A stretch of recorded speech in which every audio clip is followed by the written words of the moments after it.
We start this afternoon with sad news. I learned this morning that a member of our state employee family, Ohio Corrections Officer Jon Dawson, has died from the coronavirus. Mr. Dawson was 55 years old, from Mansfield, was a correction officer at the Marion Correction Institution. He had worked there since 1996. He tested positive for COVID-19 on March 30th and was the second officer to test positive in the Marion facility.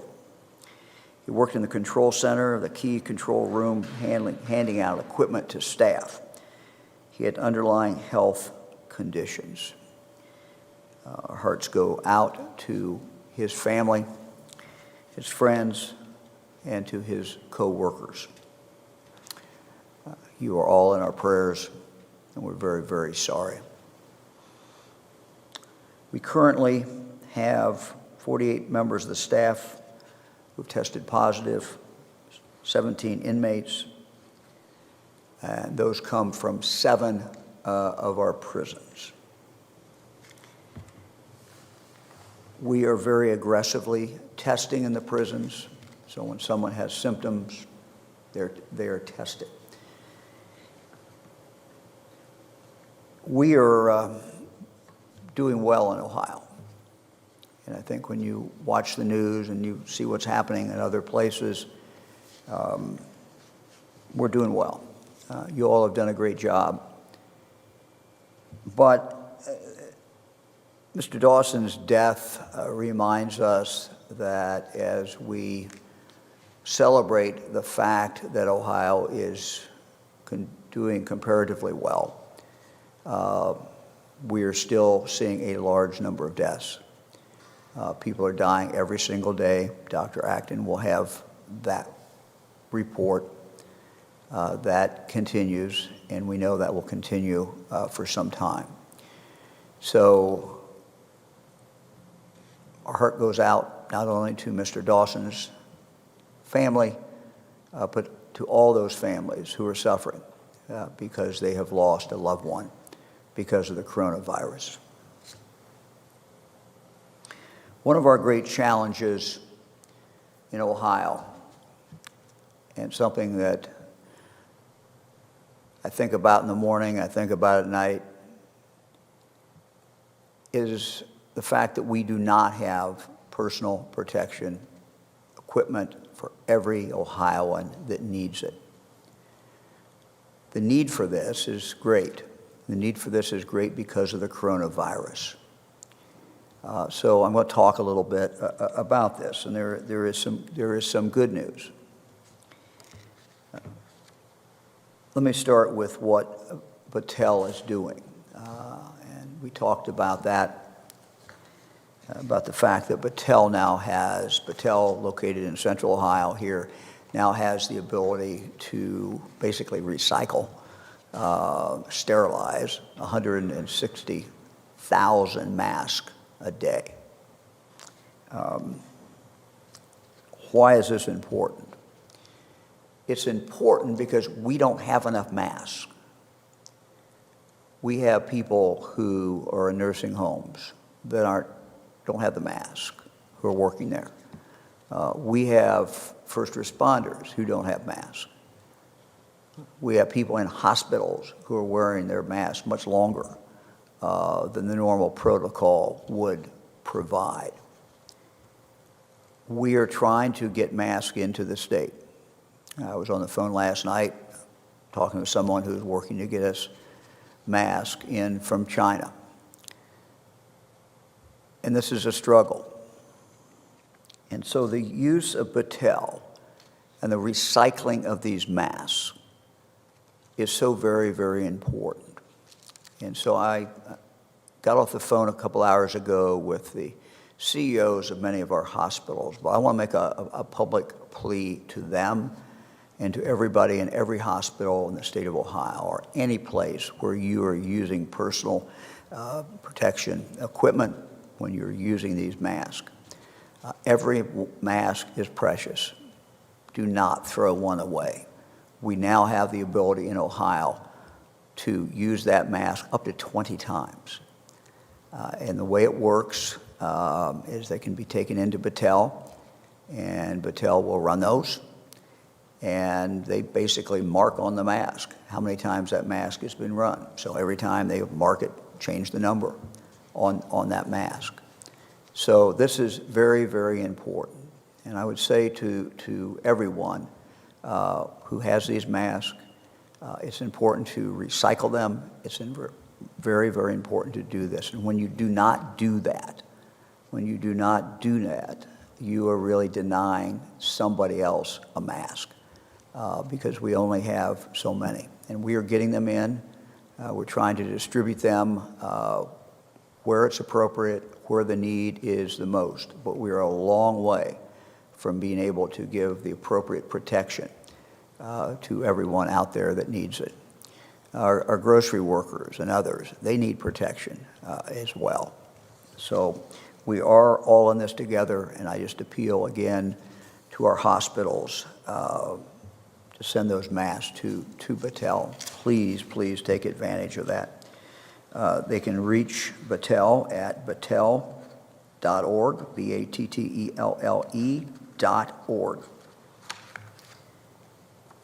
This is Child Abuse Prevention Month, and I'm wearing a blue tie, a plain blue tie, in honor of Child Prevention Month. Child Abuse Prevention Month reminds us of how precious children are, and it reminds us of how important it is that if we know or have any information about a child who is being abused, that we report that.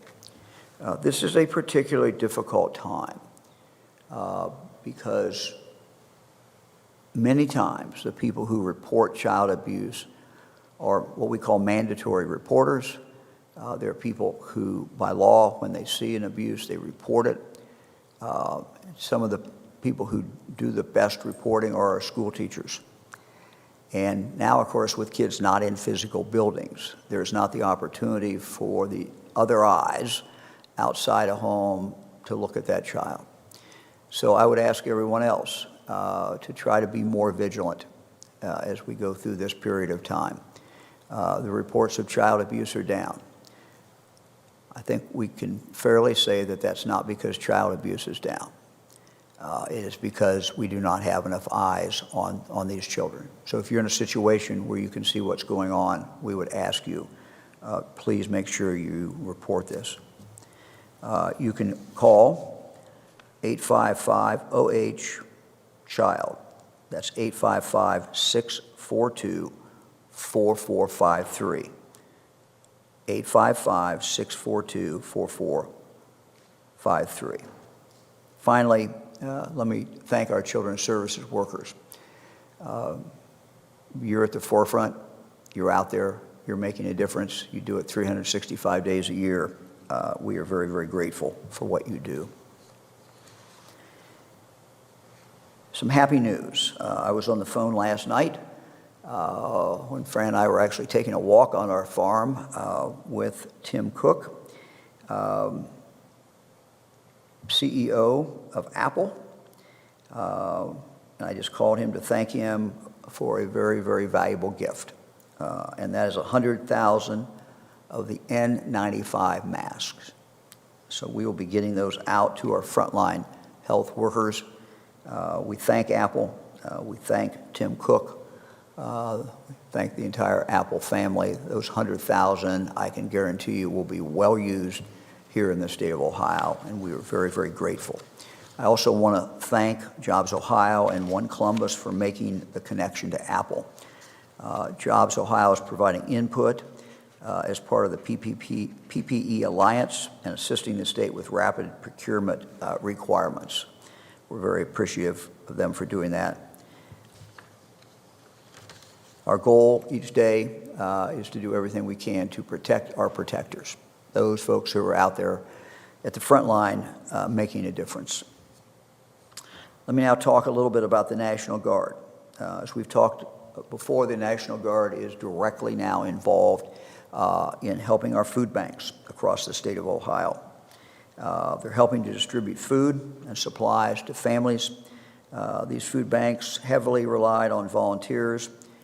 Many of these volunteers were older, and during this stay-at-home order, they certainly need the help. And so the National Guard has stepped up, and so we thank the members of the National Guard who are doing this.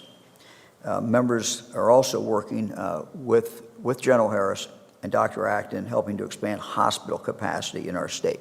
And we've talked about that the last 2 days, but the Guard is out there making sure that we have the space that we're going to need, the beds that we're going to need. Let me also thank the Guard, those members of the Guard who are supporting Ohio Emergency Management and the Ohio Department of Health to collect and take the inventory, store, and package the personal protection equipment for redistribution across the state. We're very grateful for all that they are doing. In the midst of the most challenging public health pandemic in over 100 years, it's more important than ever to celebrate public health. During the first full week of April each year, the American Public Health Association brings together communities across the United States to observe a National Public Health Week, a time to recognize the contributions of those who work in public health. This year marks the 25th anniversary of National Public Health Week. Right here in Ohio, as you've heard Dr. Acton say, and John and I say, there's 113 local public health departments who are doing amazing work. So we thank all of them, the members of the public health community, and we also thank everyone who's helping, who's at the front line in this battle. Our doctors, our nurses, our first responders, we thank you. Tina Husted, wife of our Lieutenant Governor, forwarded a video made by members of the Harmony Project here in Columbus, a music and volunteer community service organization. They wanted to share their thanks, and Eric will take a look at that video.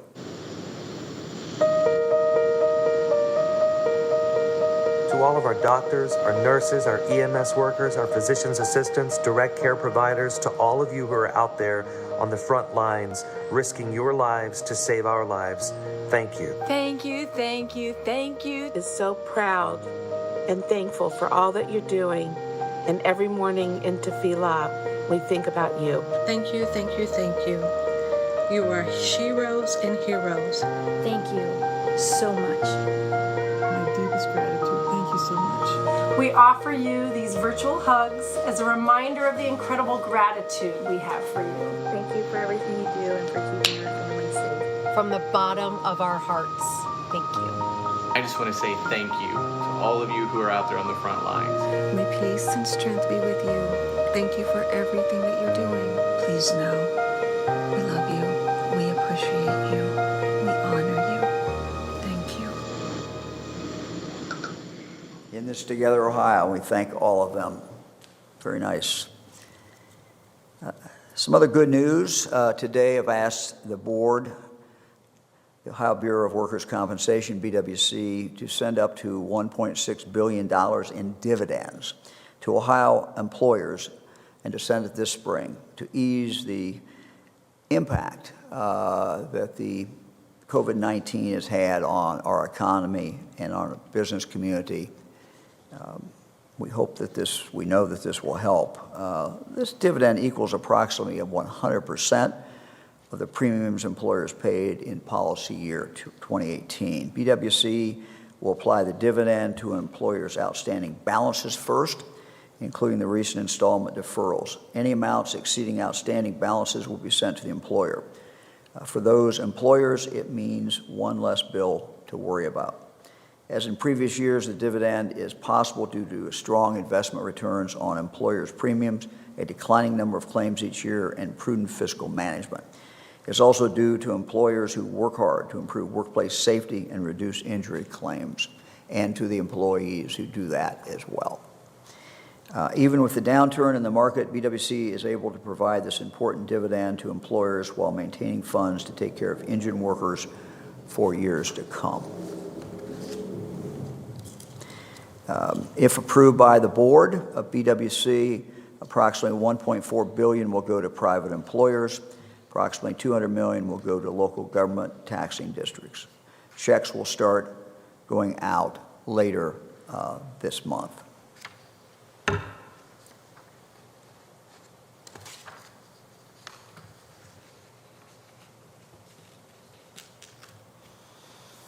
As you may recall, a couple weeks ago, we announced a new campaign for Ohio, Find It Here, to support local restaurants and retailers during this time. Find It Here has been the kind of the slogan of our folks in tourism, but we want to utilize that in regard to our restaurants who are able to provide takeout.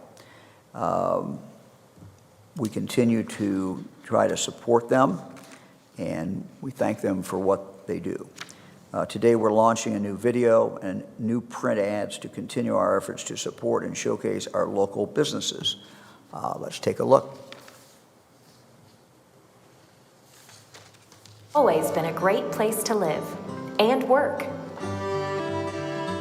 And now, local businesses need our support more than ever. It's up to all of us to stay in, order out, shop local online, and keep Ohio strong.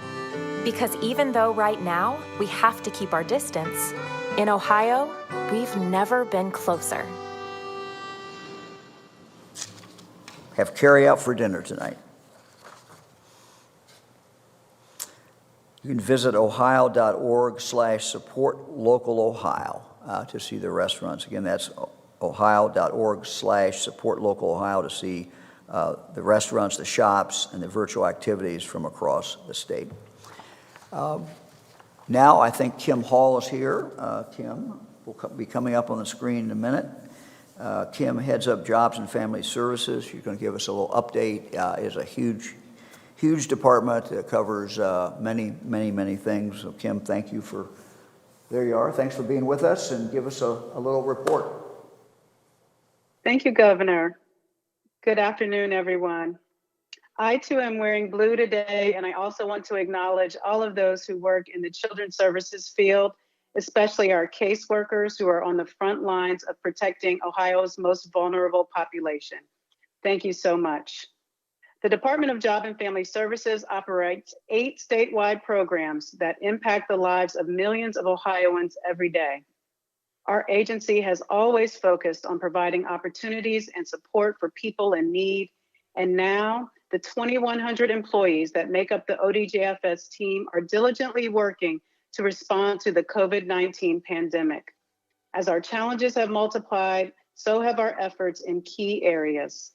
In partnership with local agencies and other state offices, ODJFS is working to meet the needs of workers who have experienced sudden unemployment, businesses who are looking to hire, trying to avoid layoffs and planning for the future, parents who need continued support with childcare, and families who need help putting food on the table. I will provide a few updates on each of these areas during my time with you today. Please know that our top agency priority right now is our unemployment program. Since March 15th, hundreds of thousands of Ohioans have filed for unemployment. I want to say to every Ohioan that is unemployed, I know that you are experiencing tremendous pressure and anxiety about your situation. Adding to your difficulty is the fact that our system is overwhelmed by the unprecedented influx of claims, and it is moving much slower than it would under normal circumstances. You are the people I am thinking about every day as we work to meet your needs. I want everyone impacted to know that I understand, and my entire team understands, that you are proud, hardworking people who have done everything you can to be productive members of this economy and support your families. All eligible Ohioans will receive their unemployment benefits, and any delays in processing claims will not reduce the amount received. We have so far paid over $124 million to 195,000 Ohioans as a result of the COVID-19 pandemic. We are hiring more people, working longer hours, and adding more technological capacity so that we can serve you as quickly as possible. We have extended our call center to a 7-day-a-week operation, and by the end of this week, we will have close to 1,000 staff taking calls.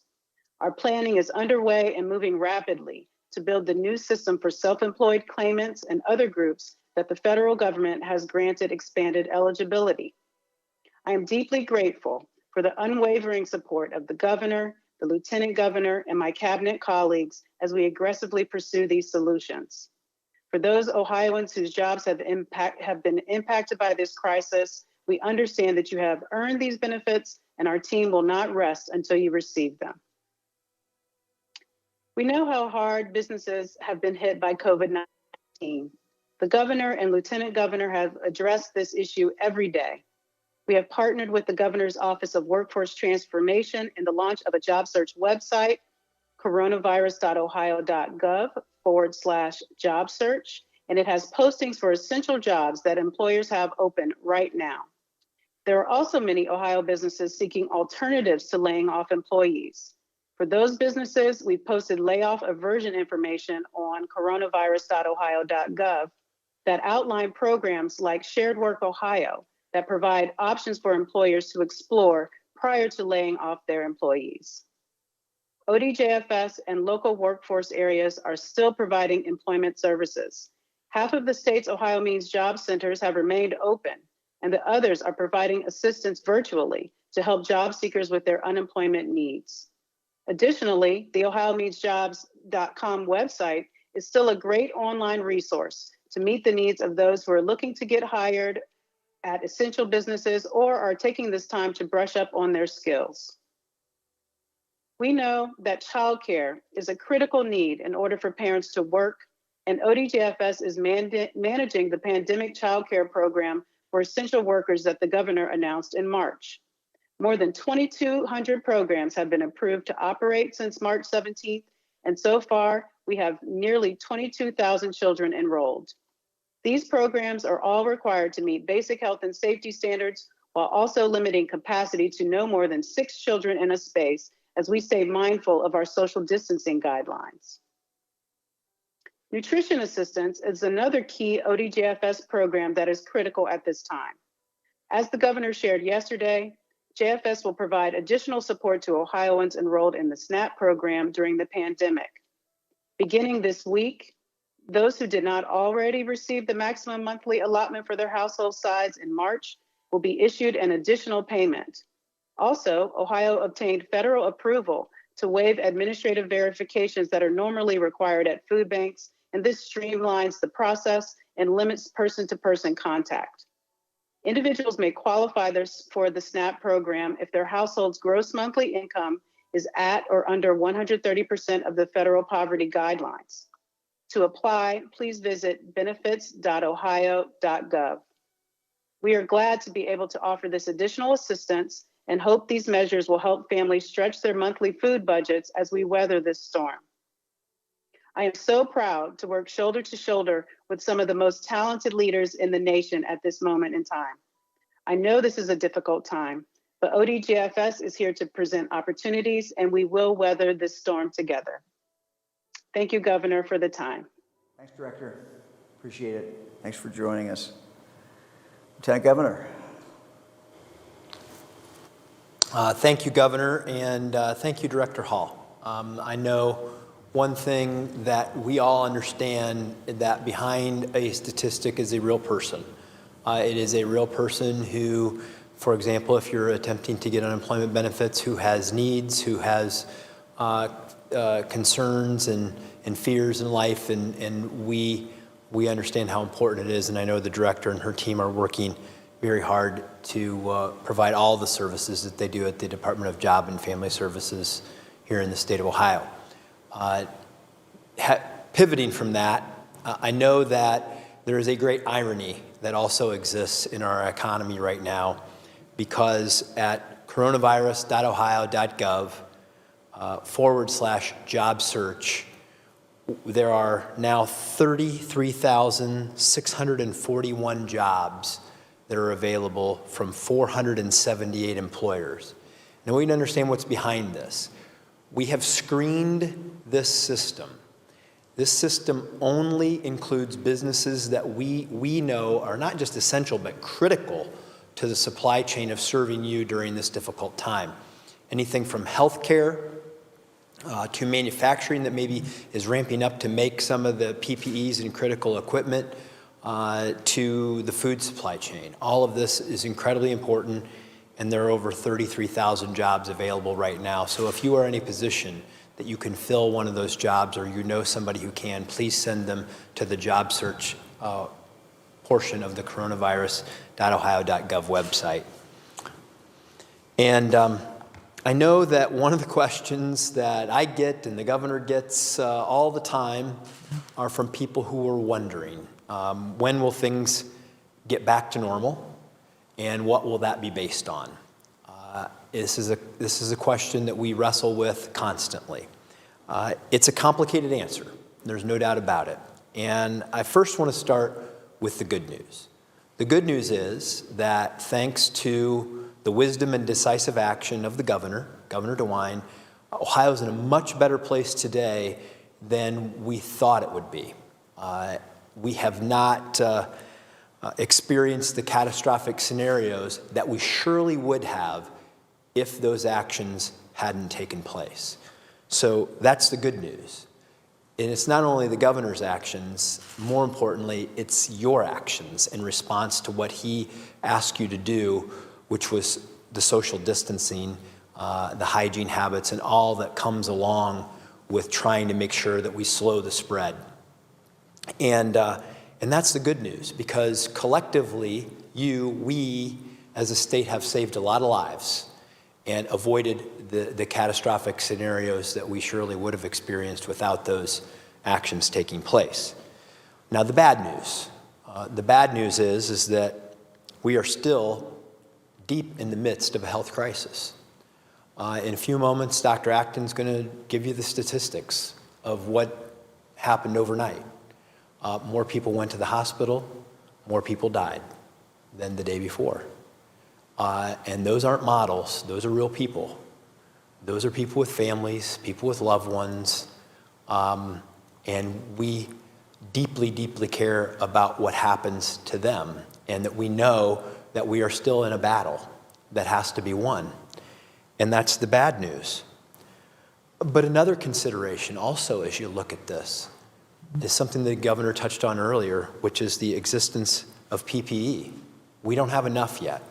We have to conserve what we have, because there are many people out there on the front lines who need it and deserve it. And we can't open things up and put more people in jeopardy until we have the protective equipment that will give them a sense of comfort and a sense of protection that they really deserve as they're out there working and trying to serve all of us. And we're working hard at it. We're trying to build the capacity in Ohio from our manufacturers. We're trying to acquire it wherever we can. You know, they're really the big pieces, and it's really trying to find that balance, the balance to execute the Ohio strategy. And I know that as we continue to do this, that we're going to be better off. So in digging into this, you know, we ask ourselves, well, what might that future look like? What could that future look like in Ohio? Governor announced a team of people from the private sector that are working on this. We have a staff of people in the health that are working on the health aspect of this, consulting medical professionals. We're not doing this in isolation. We are asking people who know, who are professionals, who are experts at this, you know, what is it that we need to do to help? And so life won't exactly go back to what it was like pre-coronavirus. There will be a lot of thoughtful decisions that need to be made to make sure that as we emerge from the first surge, that we don't create a second surge of spread. A vaccine would be a game changer. We would love if there was a vaccine. That would solve so many problems, wouldn't it, Dr. Acton? But it's not likely that we're going to have that for a year or longer. And one of the people who I think we all in this room respect, and I think the nation respects, Dr. Anthony Fauci, said it like this: it's not like a light switch, on and off. It's a gradual pulling back on certain of the restrictions as we try to get society a bit back to normal. And Dr. Fauci continued that the first condition is a steep drop in the number of cases. which we haven't seen yet in the actual number of cases, and you've got to make sure you are absolutely going in the right direction. And then he said, you gradually come back. You don't jump into this with both feet. And that was the advice of Dr. Fauci. So what does this look like? Like, what can you, I imagine if I'm out there and I'm trying to think, how do I prepare for this? What does it look like? And it looks like it's pretty much common sense as we go through these things. But I'm going to give you a few examples that have been deployed around the world and that people who are working on this are going to suggest. First of all, the emphasis on hygiene, even when that day comes that we relieve the restrictions, does not go away. It's not going to go away. Hand washing, sanitizers, these are still going to be part of our lives. Masks will become more common than should be to control the spread. Gloves too. And as I have to smile a little bit, don't be offended if you don't get handshakes or hugs for quite a while. We're going to have to change the way that we interact as long as this is a threat in our lives. Testing. We need more of it. Testing is critical to finding our way out of this. More tests determine who's carrying the virus. And then the antibody testing that we've been working on is very important because we'll know once we have that who has the defense. Who has the defense and who is going to be better able to do some of the frontline work that we need to have happen. And there's also a lot of talk, this is something that many states are working on, a lot of talk about effective supplemental tools to track the symptoms data and to know who you may have come in contact with who had the disease or where people are who have the immunity. Crowds in crowded areas will be bad for a while. This is not something that we're going to flip a switch on for sure. This is what all the studies have shown, how difficult that is. So if you think about this as an employer, that's your workspace configuration and common area configurations. However you're looking at it, we're not going to allow, we're not going to want people to congregate, even when we begin to restart some of these things. That might mean more space between tables, staggered seating, limiting congestion in crowded spaces, appointment-only access, checking temperatures if you can, particularly if you have a lot of people who are interacting in a space. You don't want to have the spread. A dedicated cleaning staff and common spaces and entryways. These are just some of the elements that businesses and people around the world who've experienced this have employed to slow the spread or to stop it from reemerging as a threat as they begin to resume normal life. And if it can be done safely with hygiene and social distancing, then those are the things that come back first. If it can't, those are the things that will follow later on. And vulnerable populations, they're going to have to continue to take care of themselves and take these precautions. These are all the things that are emerging on these lists of how we reemerge. And these are the kinds of things that the governor will have to take into consideration along with the health data as we begin to think about what restart looks like. And I guess I want to close with something that I read yesterday from one of President Trump's economic advisors, Larry Kudlow. And what he said is that it's the health people that are going to drive the medical-related decisions. But I still believe, hopefully, and maybe prayerfully, that in the next 4 to 8 weeks, we will be able to reopen the economy and that the power of the virus will be substantially reduced and we will be able to flatten the curve. And so I guess as we enter Passover and Easter, the Easter Holy Week, amen to that. Let's hope that we are able to restart this as soon as possible, but you now have hopefully a better understanding of the factors that go in and why Ohio is well positioned, but why Ohio still has work to do. So thank you, Governor. Thank you, Governor.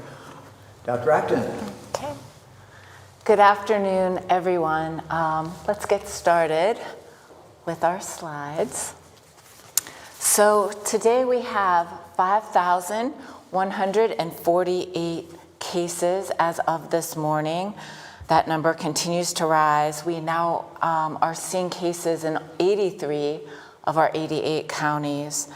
And unfortunately, the death numbers are climbing in Ohio. We are at 193 approaching the 200 mark. And as the governor and lieutenant governor said, Mr. Dawson, and every single one of those numbers is a story unto themselves. And so, we talk a lot about numbers here, and I always feel strange saying them because they're people, and they're people with stories. And we're going to tell more of those stories in the days to come, and our thoughts are with you on that. Next slide, Eva.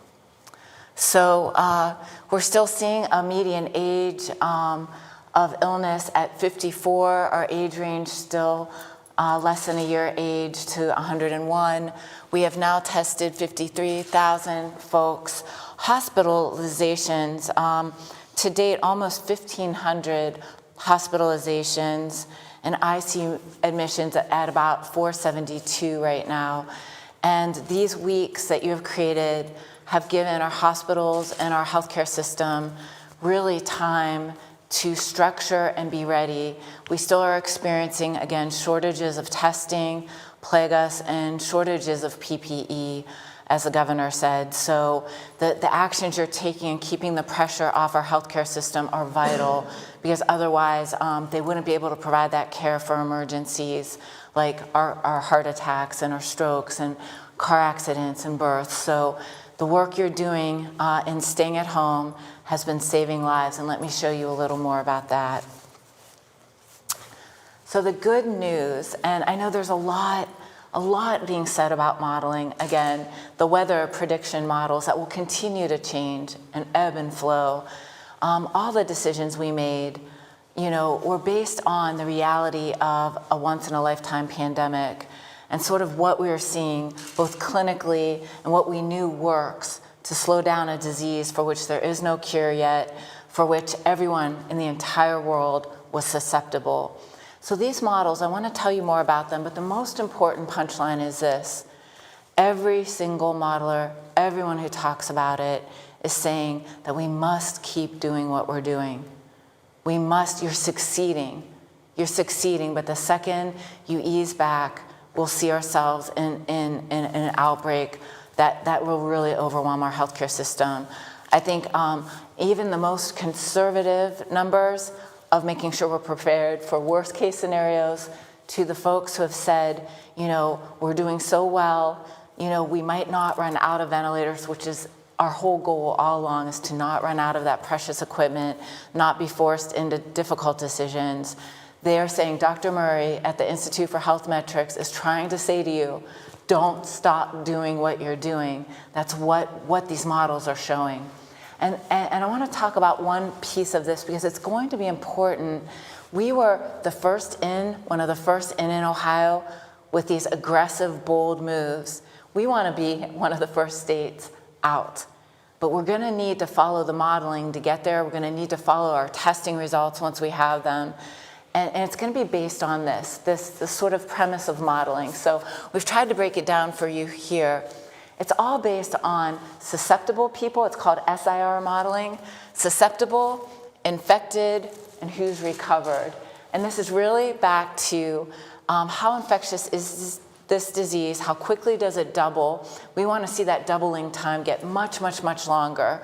We've been seeing doubling times in the United States of 3 days to 6 days. We want to get that out to 12 days and farther before we can even begin to slow down that gas. But it's all based on how this spreads. Next slide. So this is us in Ohio. This is us before, and we know now that this disease was seeding and spreading even before you ever met me. But, this is the population of Ohio waiting for a new novel coronavirus to enter. And eventually we started being seeded, and this was early on, even before we started making some of the moves, even before the Arnold Classic.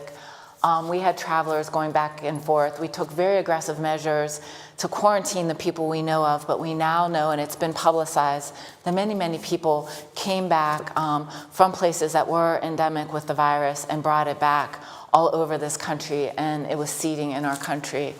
And so those first cases landed, and then they were often, some were known, but many weren't, starting to spread the disease.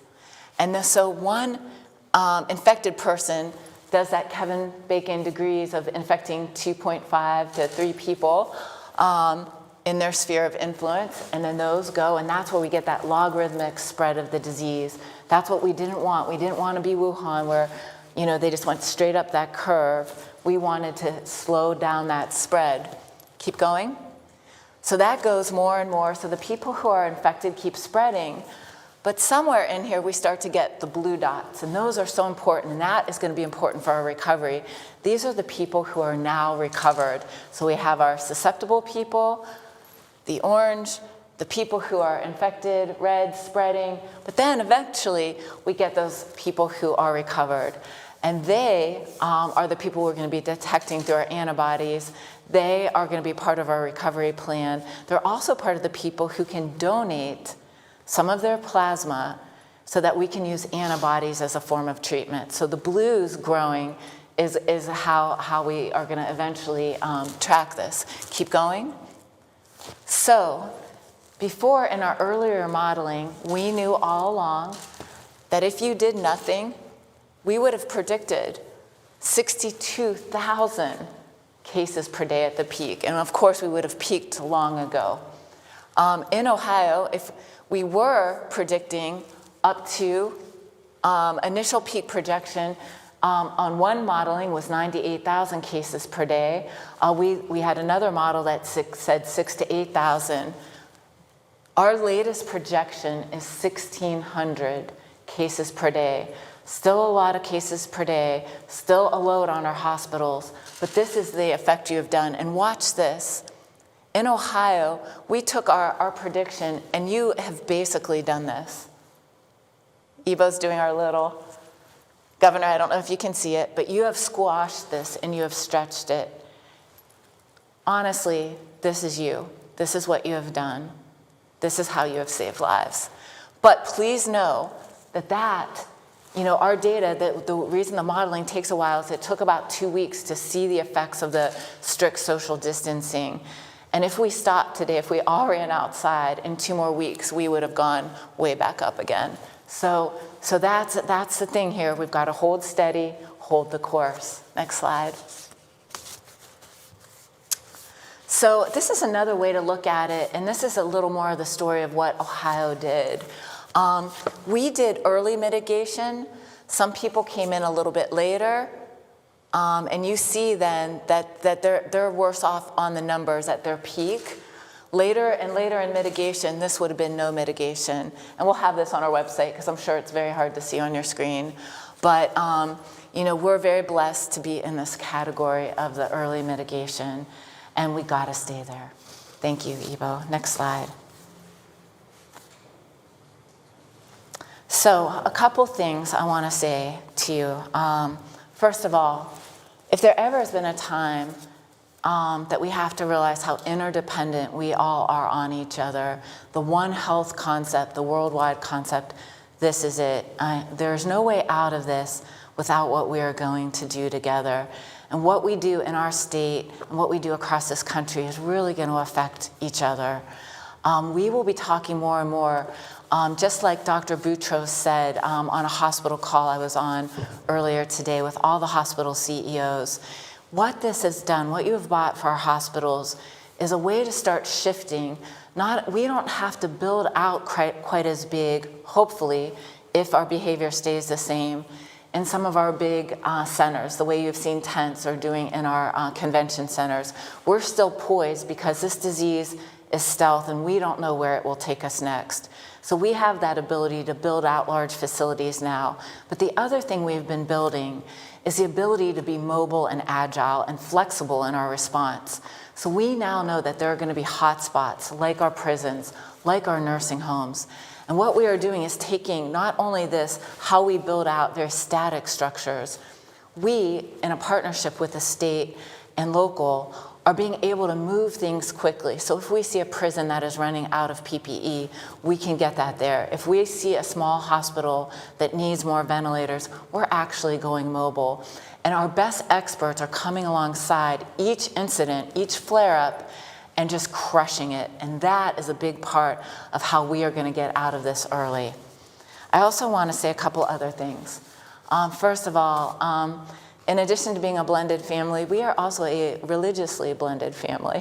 Hag Sameach to all my friends. I am Jewish. Even my background was a mixed background growing up, and my children were raised in the Jewish faith. My husband's children are Episcopal, and they were raised in that, and we are both celebrating all those holidays together, and of course, we're celebrating those in new ways. It is vital, and I pray and ask of our religious leaders in the state. One of the worst things we can do is congregate in any way that puts our population at risk. We are doing a virtual Seder tonight in my family.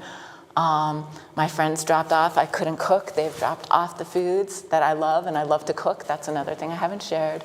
My matzo ball soup is the best, just saying. But you know, my friends cooked for me. They dropped it off on my doorstep, and we're going to be together talking about the story of the plagues, of which have a very poignant meaning as we go through what we're going through. These diseases have been around forever. And, but also as we celebrate Easter, and please, please, please, please do this in a way that keeps us all safe this year. And I feel that we will all be closer than ever. And lastly, I want to say that I am wearing blue as somebody who experienced child abuse. I've always been so grateful to our governor from the very beginning of his career that has fought against helping kids who don't have a voice and who often go hidden. Please keep using those hotlines if you see something, whether it's domestic violence or child abuse. This is Public Health Week. It's only been, for me, a little bit over a year since I came to this position. One of the first things we did, so this is to my staff and my team and all the local public health people on the front line. This is something I did with my students in class. Public health is that secret thing you never see until you need it. Unfortunately, what I fear could happen in this outbreak is that once again, we've had a huge, and we're in the middle of it, public health victory in shutting this disease down and slowing its spread. The fear I have is that whenever we have these silent victories, people say, well, it was never there to begin with. There was no threat because we've won this public health battle. Please, please, please, this battle is ongoing. And this is to all my friends out there on the front lines, risking their lives every day, doing these contact investigations. You are public health, and we support you forever. And with that, I give it back to our governor. Thank you. Dr. Acton, thank you very much. We'll open it up for questions. We have a lot of people moving. Hello, good afternoon. This is Tara Morgan with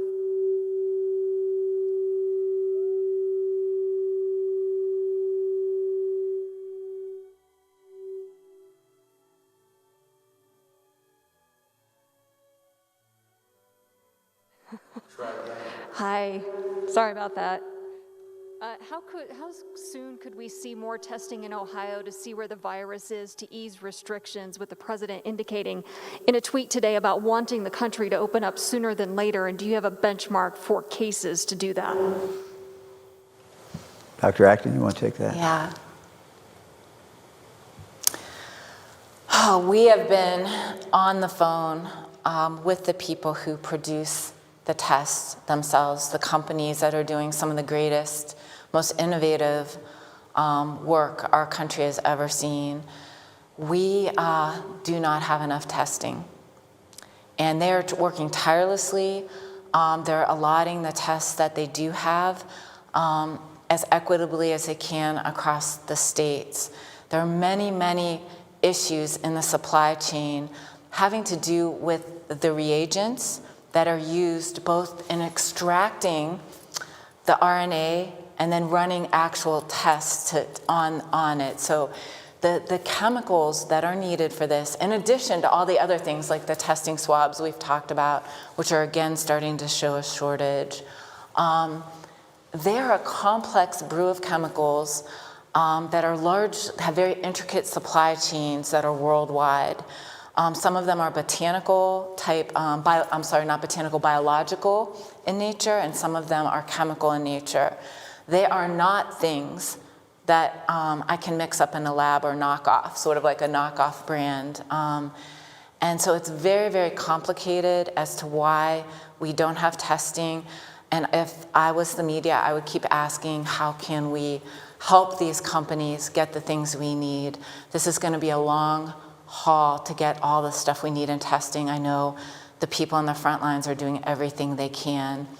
A different kind of testing, that is the PCR testing that will allow us to know that you have the disease, and it's something that's in shortage, and I wait daily to hear how we could expand that.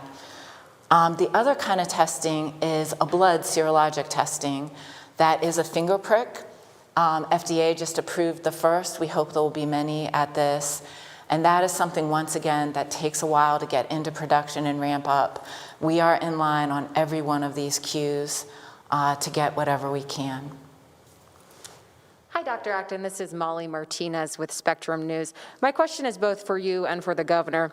Mahoning County is up to 28 deaths right now, and they're being associated with long-term care facilities. My question is, what, if any, support is the state offering officials in Mahoning, and what does this trend tell us about social determinants of health in that area? Well, we'll start with nursing homes. Alongside prisons and other congregate settings, they're going to be our highest risk.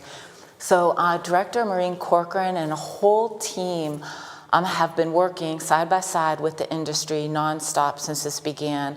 We have an extensive set of guidelines, and I would say if there's any way there's a nursing home that is not tied into these guidelines, go on our website, talk to the Nursing Home Association. That work is out there on how to best handle an outbreak. So what we've been able to do thus far, when we're approached by a local health department or a nursing home, we have a strike team. We actually take our epidemiologists, our doctors alongside that team and walk them through the best practices. But I can tell you, they are suffering out there from a shortage of PPE. Tell us, tell your local health department, throw a red flag, tell the Nursing Home Association. We need to know we do have, again, scarce resources, but we are coming alongside the nursing homes that reach out to us and helping you navigate this outbreak. And then we're also working with you on how to best, what patients should stay in place, how to best protect your staff, what patients need to go to a hospital. And we also then, when someone is discharged from the hospital, need to be using consistent guidelines across the state, which exist, to help get those folks back. So this is ongoing work. The state has been involved in it. The communication of that sometimes does not reach everywhere. And so I have a whole team whose only job it is to keep pushing this guidance out. But if you are a nursing home sitting there alone and you need help, reach out to your local health department. They will reach out to us and we will be there with you. Social determinants. So this is all of the conditions that surround us, from our housing, from our pre-existing health, that we know is disparate, and we know that those issues are being further exacerbated at a time like this.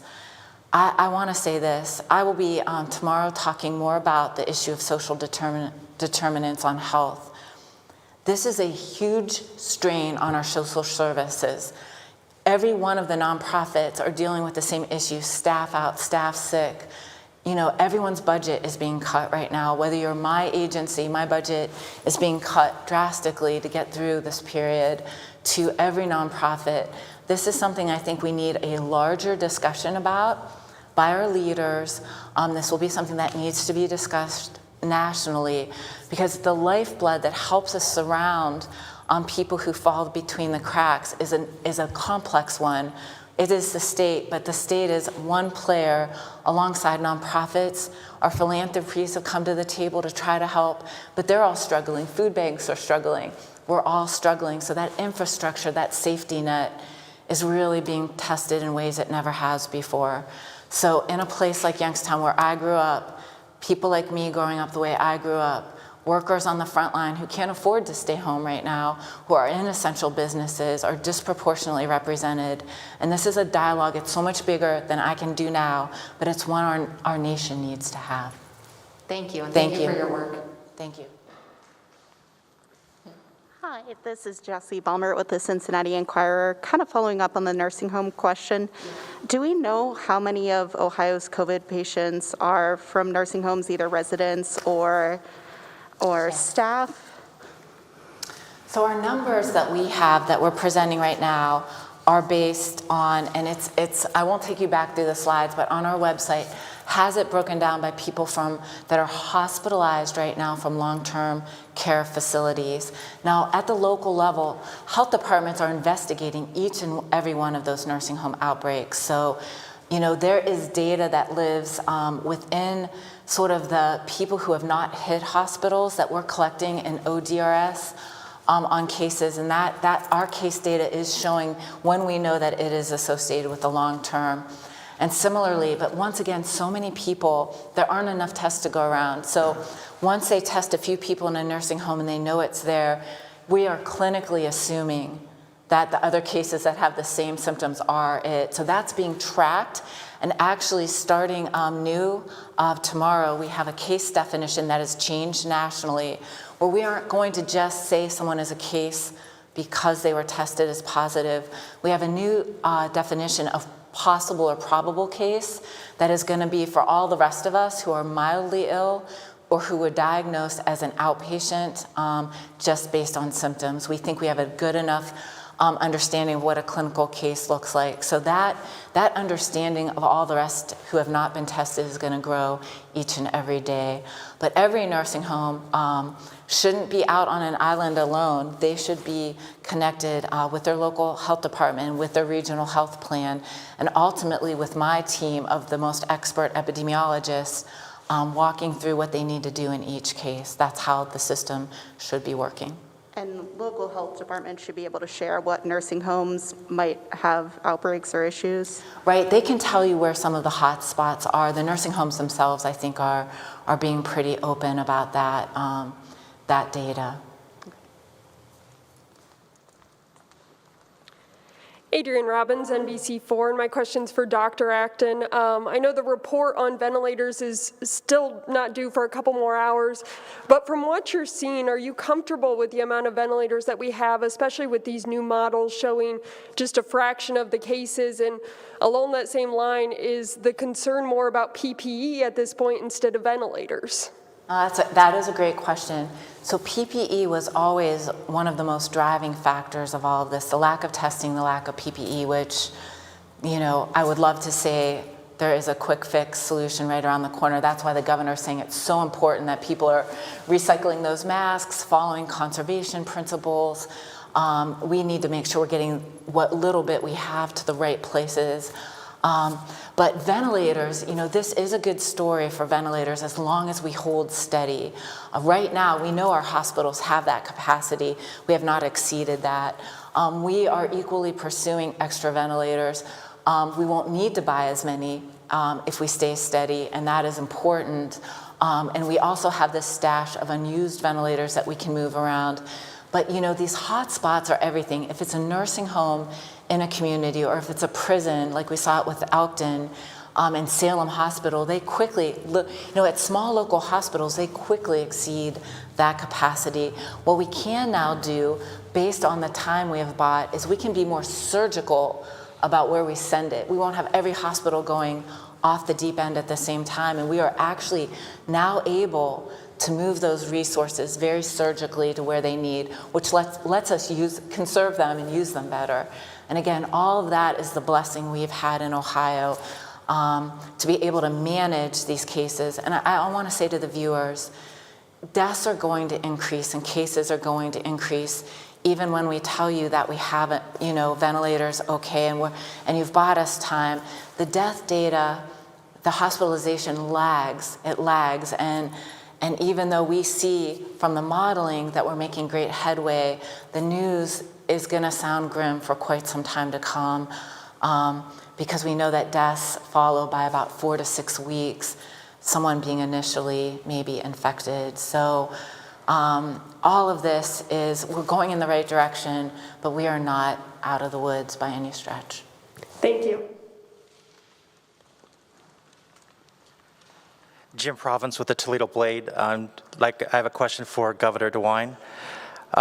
When the parole board starts to meet this weekend on Friday to start considering the 26 cases that you've identified for potential releases, will the board be doing anything different than it normally would do? Would its considerations be any different than they have been in the past? And will the coronavirus be the driving factor when they make decisions? Well, the governor appoints the parole board, but the parole board does make its own decisions.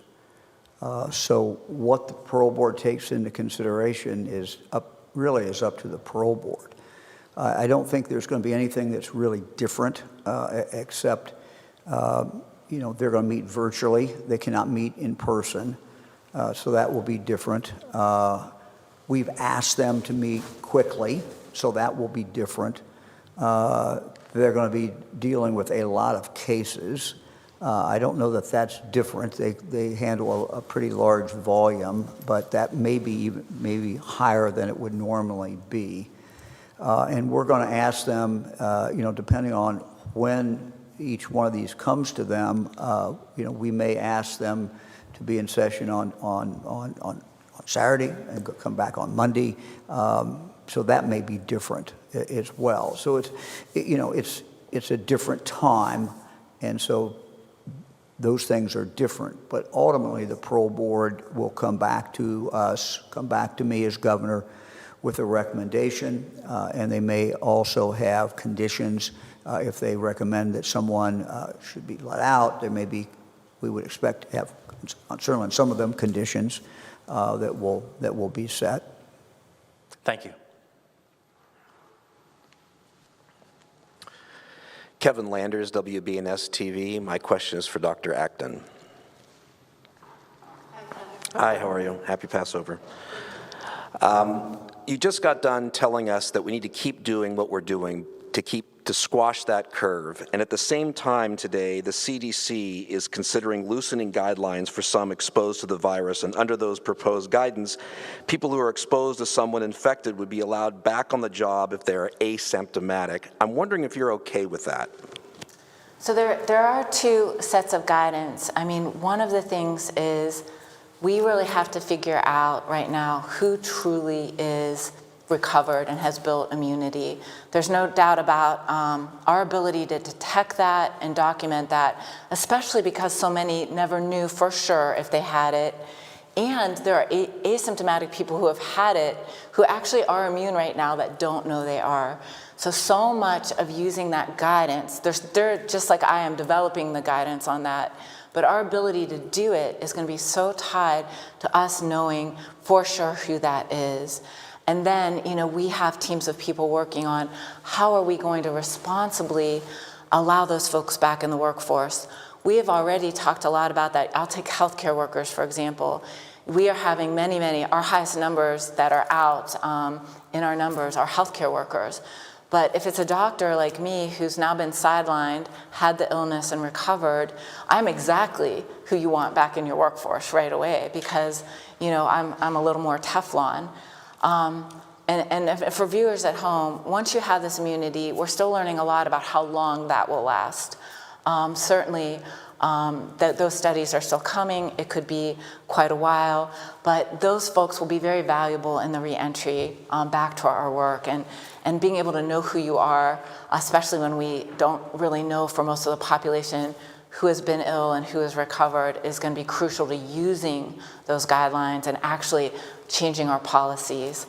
The Lieutenant Governor said, and I think this is very important, we will be doing a slow walk out of these policies and a slow walk back into the businesses and expanding business. Those workers will be a key piece of this. And how we can know that they're that so they can tell their employer that is a piece of the puzzle we're unraveling right now. But we won't be running back to mass gatherings any day soon. We won't be running back to potentially, school is a big policy issue that will have to really be looked at closely. But what I do think you'll see early on in the recovery phase, which we're not there yet, we have a couple weeks to get through yet before even any of this could be implemented, it will start slowly, probably in the business sector. Thank you. Thank you. Good afternoon. I'm Ben Schwartz with WCPO in Cincinnati. My question is for Governor DeWine. Governor, I want to ask you about churches. We've been getting a lot of questions sent in from viewers regarding churches, and today we got a few different ones from different viewers asking why people like the man in Over the Rhine over the weekend are being arrested for flagrantly violating the stay-at-home order, while churches have more people in an enclosed area and nobody's getting in trouble. I understand that it's about freedom of religion, but is there a difference safety-wise? And are churches like the Solid Rock Church in Cincinnati flagrantly disregarding people's safety as much as people congregating outside? Well, good question. I was going to address this anyway, so thank you for the question. This is a very holy week in the Jewish tradition as well as the Christian tradition. The vast majority of our religious institutions are closed. They're trying to reach their congregations in other ways that is consistent with good health and consistent with the respect for life and of their members of their congregation. Lieutenant Governor, I just got off a call 11:30 with some of our mayors, and we heard some stories about some churches that were not doing that, pastors that were not doing that. And so let me again make an appeal. And let me just be very direct and blunt. We're not going to interfere with your First Amendment rights to practice your religion. But I don't know any religion that teaches that you should do things that seriously endanger other people. I don't know any religion that says that it's just okay not to worry about your neighbor. It's okay not to worry about other people. When we're dealing with this virus, we know it's all about not spreading it. And when people come together in a large group, at this stage of how far we are along in Ohio, we can almost guarantee you that in a church, even not a very large church, there will be people who would test positive, who already have it. They may not know it. And you're really playing with the lives of your congregation. I am not a doctor, but I think if you consult your own doctor or consult anyone else in the science field, they will tell you the same thing. So the difference is, to answer your question, the difference is we are not going to violate people's First Amendment rights. We've kind of drawn a line. We're not going to put someone who will stand in the door and stop people from going in a church. But we just ask everyone to love your neighbor. Thank you, Governor. Hi, Laura Bischoff, Dayton Daily News. My question is for Governor DeWine. The collective bargaining contract with the state's largest union representing state workers has a provision in it that allows for hazard pay premium of $8 an hour. Should that premium be paid during this emergency to essential workers who are in public-facing jobs such as, or in prison jobs? Why or why not? Well, we've not really looked at that. We have, tragically, a lot of people who are in dangerous jobs today, both in the public sector and in the private sector. These are certainly unusual times. The person who's working, stocking the shelves in a grocery store, it can be exposed to a lot of different people. One of the things that I've asked the director of DRC to do, again, is to take a look at, what are some of the other things that we can do in regard to our most vulnerable employees. As you know, the death that we reported today, he had some underlying health issues. And so one of the things we're looking at is how we deal with that. We have people with underlying health challenges who are doing a lot of different jobs in society today. So figuring out how to balance this and how to come up with something that protects people is something that's very much on my mind, but I don't have a direct answer for you. Thank you. This is Danny Eldridge with Hannah News Service. My question's for Governor DeWine. So can you just talk about the timeline for, so you've asked all your agencies to come up with 20% budget cut scenarios, and those were due yesterday. Can you talk about your timeline for when this will occur and what your plan, like ODJFS was saying they're hiring a lot more people. Are they going to be cutting too? Well, look, we said very early on that anybody who is directly impacted by the coronavirus and has to react to that is going to have to do what they have to do. I don't think anybody wanted us to be in a position where you've got people who are unemployed, who are trying to get the benefits, and the system crashes, and we don't have enough people to answer the phone. So we obviously have to surge people in there. The same things, their positions in regard to what's going on with public health and the expenditure of money in regard to the coronavirus. As far as the timetable, we asked each department to get these in. I think it was either last night or this morning. They have done that. Our team is starting to review that. I have not looked at them yet, but I certainly will be very, very shortly and starting to weigh what our options are. Unfortunately, as you can well imagine, the options are not good. When we have about 4 departments that constitute a huge portion of the budget. So we're going to have to look at those departments. We're going to have to look at every department and see what we can do. We asked the departments, all the members of the cabinet, to aim for 20%. Knowing that some departments simply cannot do that because of some of the legal obligations that they have. But we asked that, for starters, to people to take a look at that. So as we work through this, we're going to bring the public into this. We're going to share with the public what our analysis is. But with 15 months to go in the year, it's important we know we have a problem. And we know we have a problem that's all around us, and that is the number of people who are not working.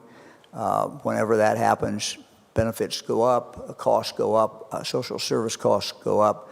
At the same time, revenues go down dramatically. So that's our challenge. And we, of course, to state the obvious, we have to balance the budget. We do not have the option of printing more money. So we have to balance the budget. Thank you, Governor.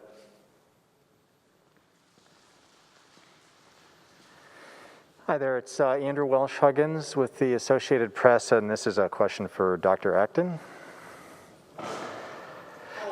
Hi, Doctor. A quick follow-up on the nursing homes.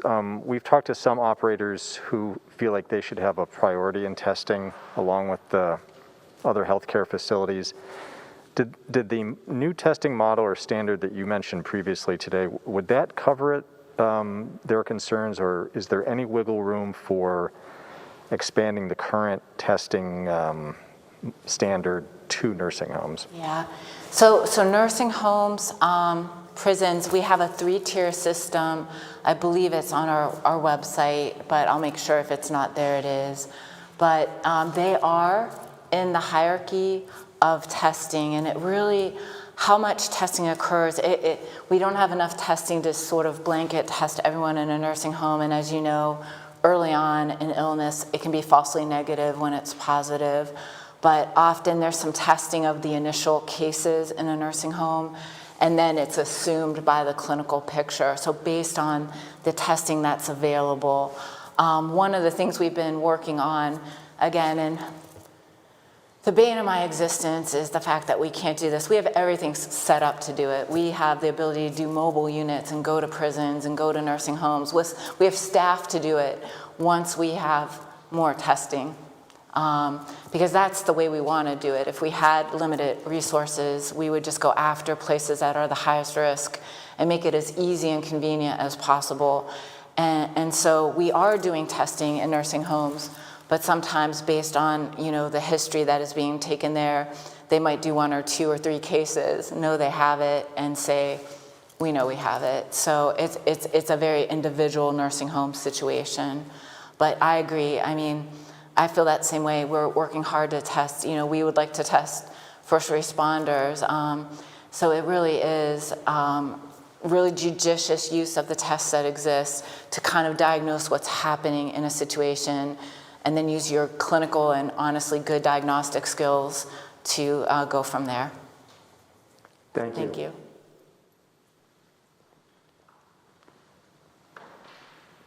Hi, Governor. Andy Chow with Ohio Public Radio and Television, State House News Bureau. Last night, President Donald Trump criticized should fight very hard to fight statewide mail-in voting. What are your thoughts on Ohio's mail-in voting system? Are you at all worried that the president's comment might discourage people in Ohio to vote? Well, I didn't hear the president's comments. Look, we have a process that's going on in Ohio. People have the opportunity to vote. We encourage people to go vote. The Secretary of State's given them several different options to be able to do that. I know in our local paper last night, in the Xenia paper, there was a thing that you could just tear out, fill out, send it in. I know a number of papers are actually doing that.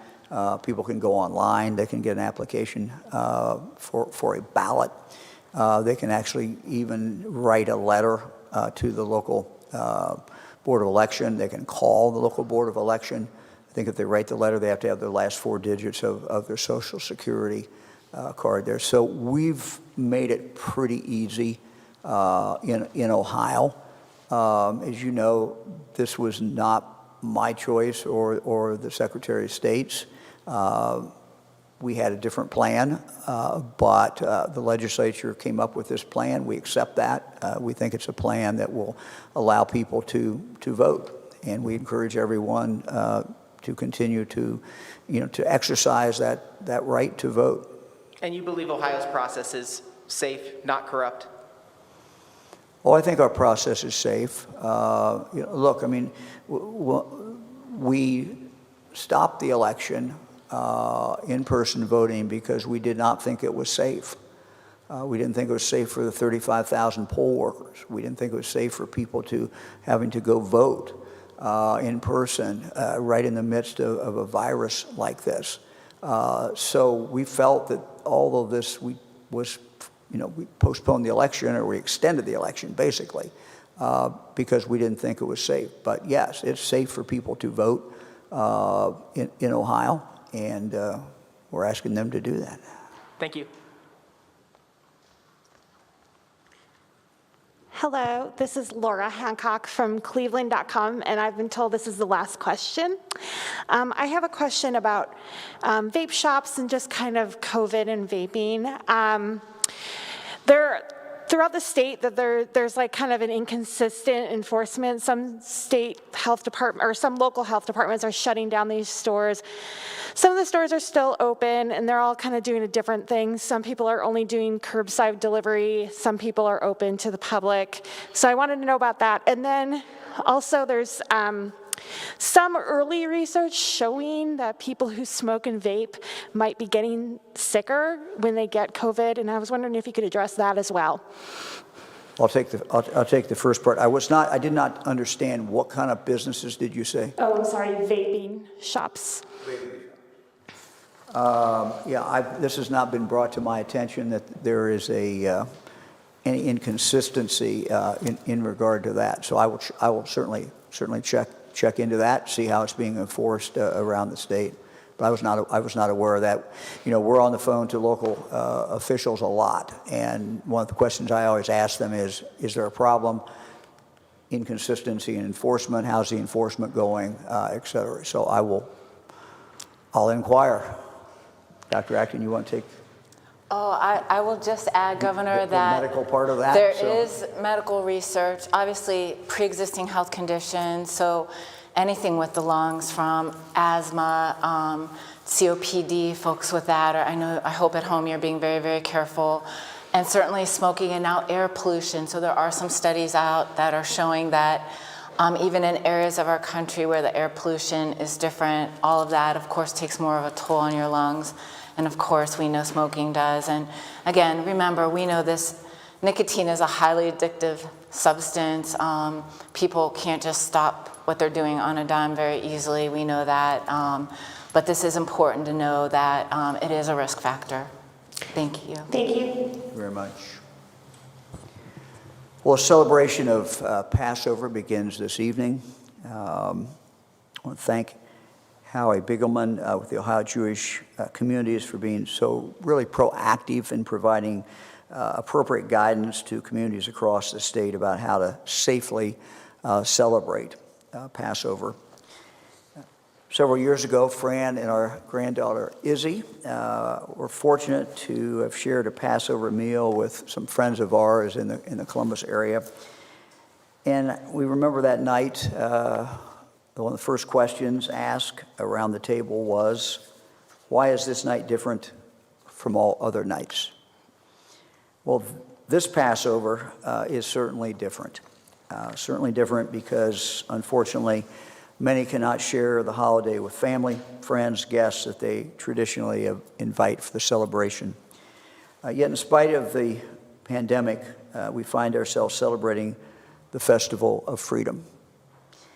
Passover teaches us that with sacrifice, with faith, trust in each other, we can overcome even the most challenging obstacles. That's the lesson of the history. COVID-19 is showing us that no matter what our religion is, we are all Ohioans. We're Buckeyes, we're strong, and together, we can overcome anything. We look forward to seeing you all tomorrow again at 2 o'clock. Thank you very much. We now join our regularly scheduled program, already in progress. Thousands of customers who are on a budget get our windows and doors for their home. How do we do it? Well, here's something you don't expect to hear from a window company. You don't have to upgrade all your windows and doors at the same time. We're really good at identifying the bad windows and those you can wait on replacing. And here's something we offer that you don't find with a lot of window companies or contractors: great financing options. With Renewal by Andersen, you can have monthly payments that'll probably be lower than your cable bill. With another program, you can get windows and doors now and not pay anything for an entire year. It's almost like free money.